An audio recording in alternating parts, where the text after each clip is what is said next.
Hola, ¿qué tal? ¿Cómo están? El próximo martes 8 de marzo se celebra en el mundo entero el Día Internacional de la Mujer, que desde hace más de 100 años nos recuerda que la lucha de las mujeres por la igualdad de género está todavía de actualidad. No es por casualidad que este martes 8 de marzo la artista argentina Mari Orensanz inaugure una exposición en la Galería Argentina, aquí en París, porque es artista, mujer y luchadora.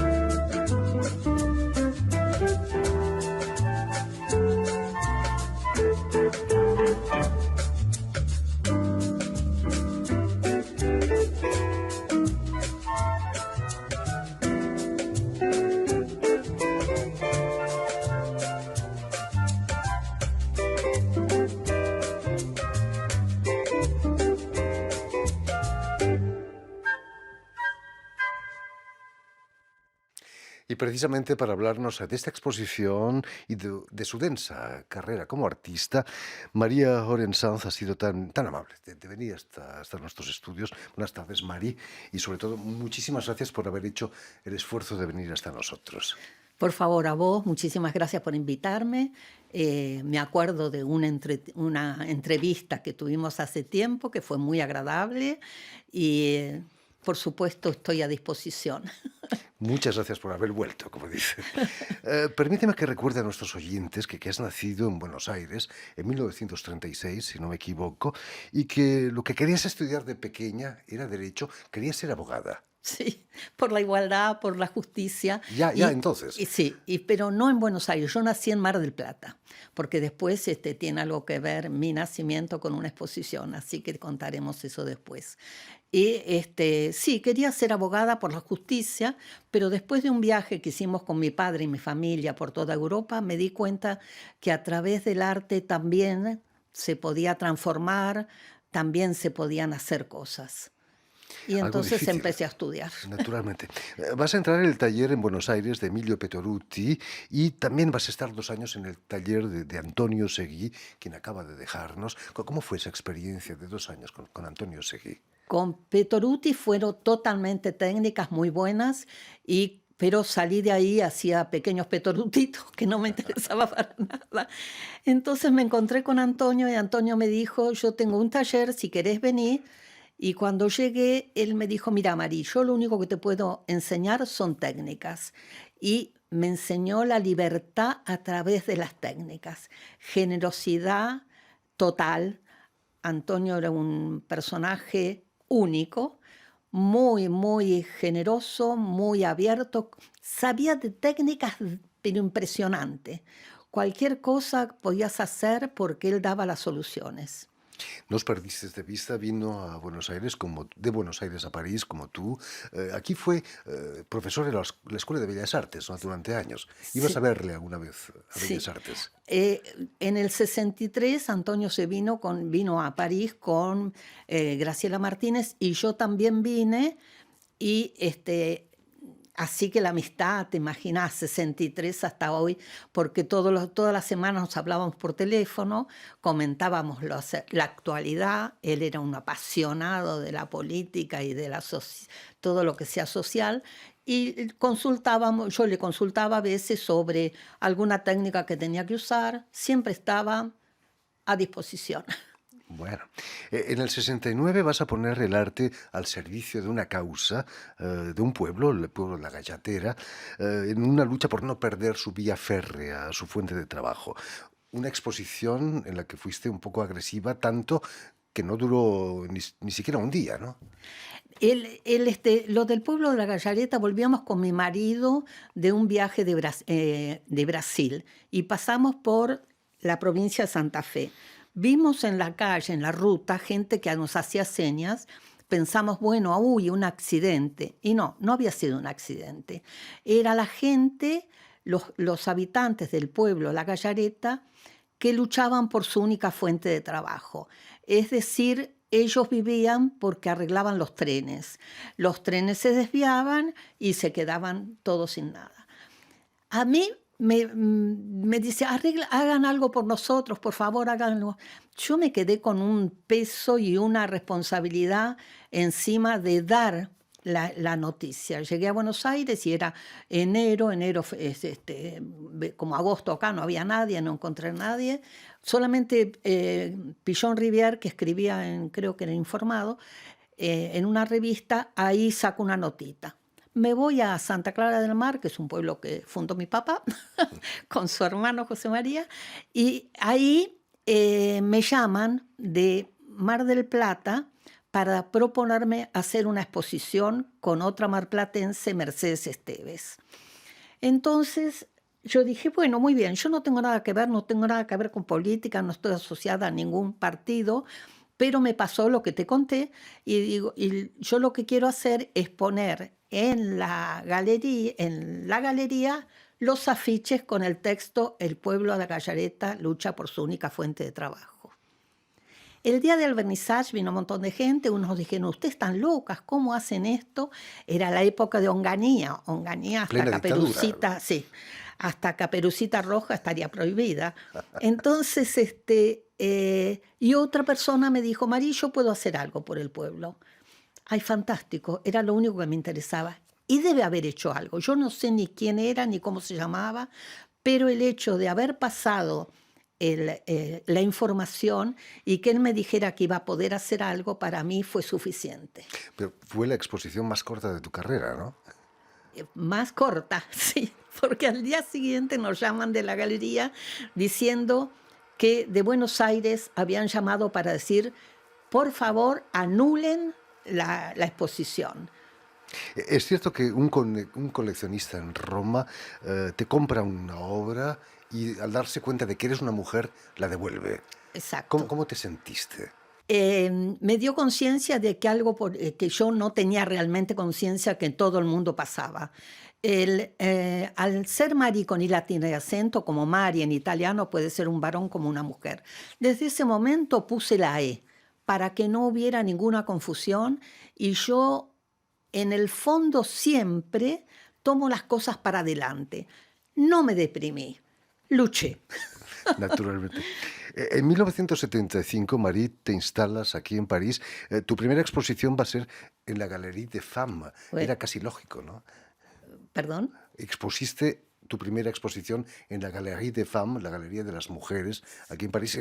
Era lógico, ¿no? Vista tu lucha. Sí, yo busqué varias galerías y no era fácil.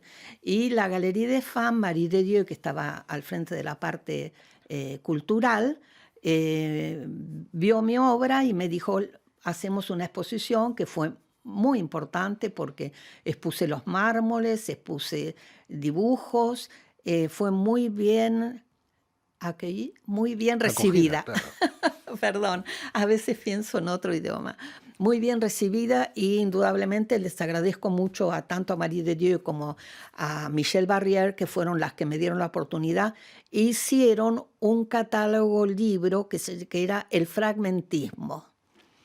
Porque yo en esa época hice un manifiesto. Que no era feminista, sí. Era fragmentista. Sí. Es decir, me preguntaban por qué rompía los mármoles. Yo no los rompía, los encontraba rotos. Lo que me pasó fue que en Milán, vivía en Roma, vivía en Milán, después vinimos a París. En Milán yo hacía dibujos, pero no me interesaba que estuvieran encuadrados por las líneas del papel. Los rompía, pero no es un acto que a mí me interesa romper algo. Y fuimos con mi marido a Carrara y ahí descubrí los pedazos de mármol que ya habían tenido una vida anterior y que empezaban una nueva conmigo.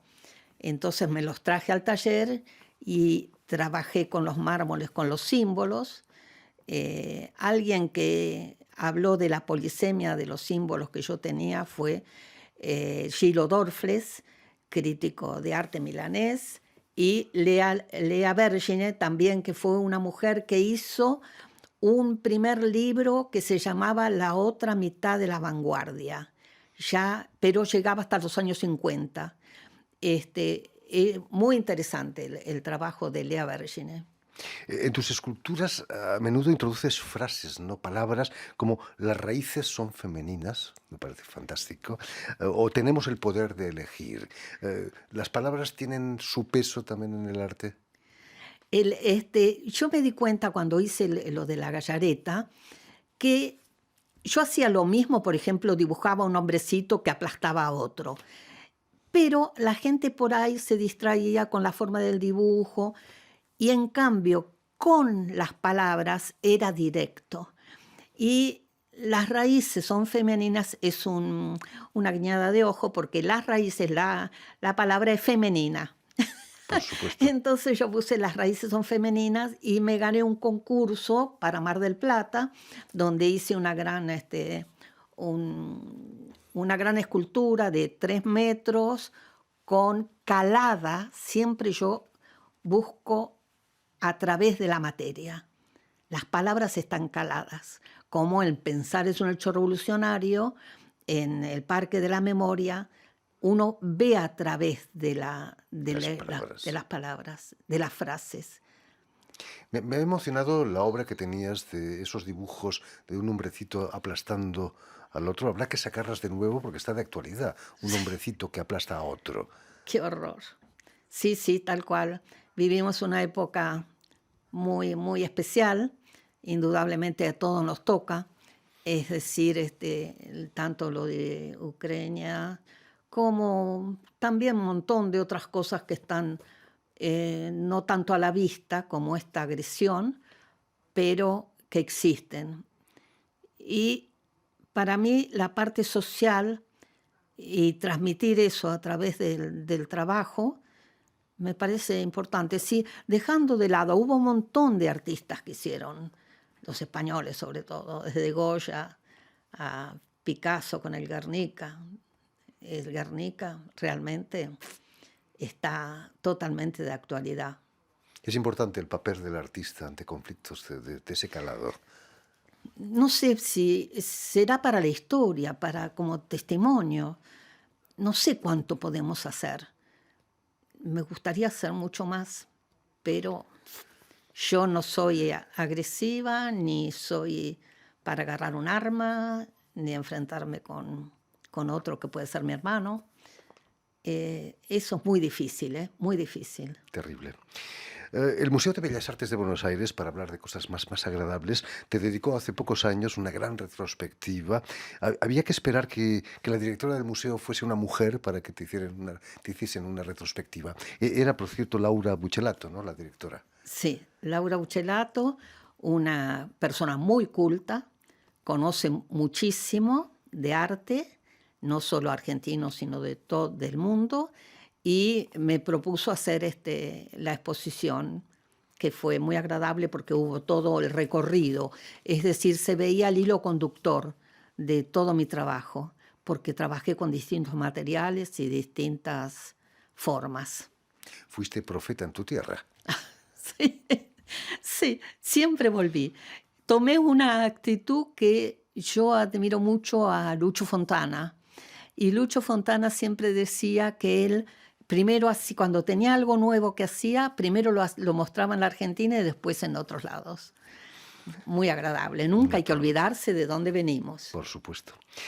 Volviendo a la exposición que inauguras el 8 de marzo en la Galería Argentina, aquí en París, imagino, como decíamos, que la fecha del Día de la Mujer no es casualidad, ¿no? Para el vernissage. Esta exposición, para mí fue muy importante que me invitaran, el embajador y Carolina, que es la directora cultural, por el día, por el momento y porque se llama lo justo y esencial.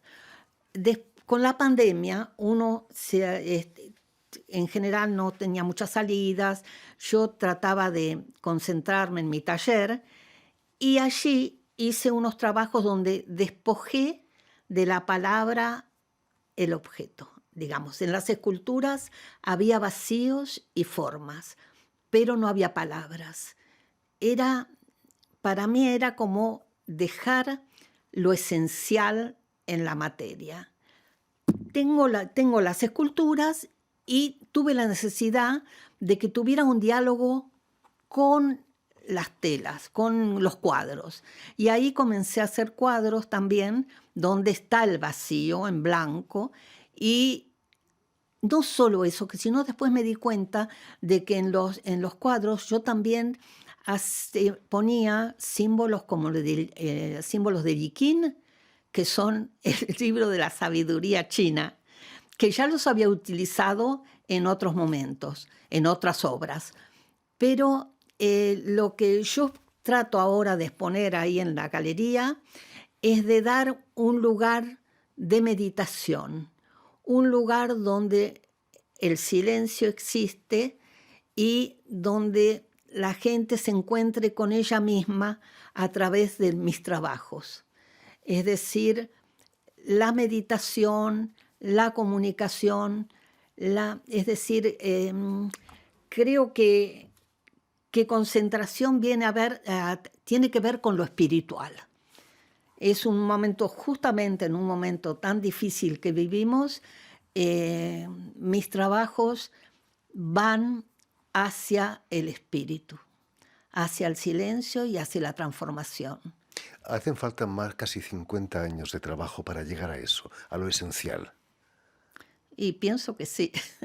Es decir, a veces las cosas no están premeditadas, eso seguro. Es el trabajo de todo el tiempo, como en el taller, tratando de buscar, pero sin imponerse, dice, voy a hacer esto. Te sale. Parece mentira, pero las cosas salen. Es decir, hay una necesidad interna y una fuerza para dejar algo. Y en esto llegué a lo justo y esencial. Proyectos, María Orensanz. En proyectos acaba de terminar la Feria Arco en Madrid, que allí me presentó la Galería Ruth Ben-Sakar, con Orly que dirige, y allí presenté justamente cuadros de lo justo y esencial con las esculturas. La apuesta, digamos, es la escultura hacia adelante, pero sin nada atrás, y al costado está el cuadro. Hay una correlación que se siente. Bueno, espero que se sienta. Después tengo, acá me dieron un premio que se llama el Premio Aware, y van a hacer un libro en francés y en inglés, cosa que me llenó de alegría de que me hayan dado este premio, y seguramente después haremos alguna exposición. Y tengo varias cosas por ahí de monumentales. A mí la parte de poner las obras afuera me interesa, como el invisible, que fue el ojo de cerradura, es decir, que lo que se ve no es solo lo que vemos, y en invisible, en la palabra, está la palabra visible. Y esta obra está en Miami, que la compró Jorge Pérez, coleccionista. Está en Suiza, que la compró la comuna de Crans-Montagne. Y está en Buenos Aires en una particular. Y y así siguen viajando. Ya no me pertenecen, digo. Esperemos que podamos seguir viajando como tus obras también, y los problemas políticos no interfieran en nuestros viajes. En fin, pues ya lo saben, tienen una cita el próximo martes 8 de marzo, Día Internacional de la Mujer, en la Galería Argentina aquí en París, para la inauguración de la exposición Lo Justo y Esencial de María Orensanz. Muchísimas gracias, Mari, por favor, muchísimas gracias a vos. Ha sido un placer. Que te acercás con mucho inteligencia hacia mi obra, y eso me causa gran placer. Al menos lo intentamos. Permíteme también que dé las gracias a Vanessa Loiseau y a Julian Leng, quienes se han ocupado hoy de la realización del programa, y saludar también a nuestros telespectadores que nos siguen en todo el continente americano, en Mar del Plata seguro que también, a través de la cadena Unión Continental Latinoamérica, UCL, y de la red TAL, que reúne las televisoras públicas y universitarias de América Latina. Y a ustedes, muchísimas gracias por su atención y les damos cita para una nueva edición de El invitado de Radio Francia Internacional.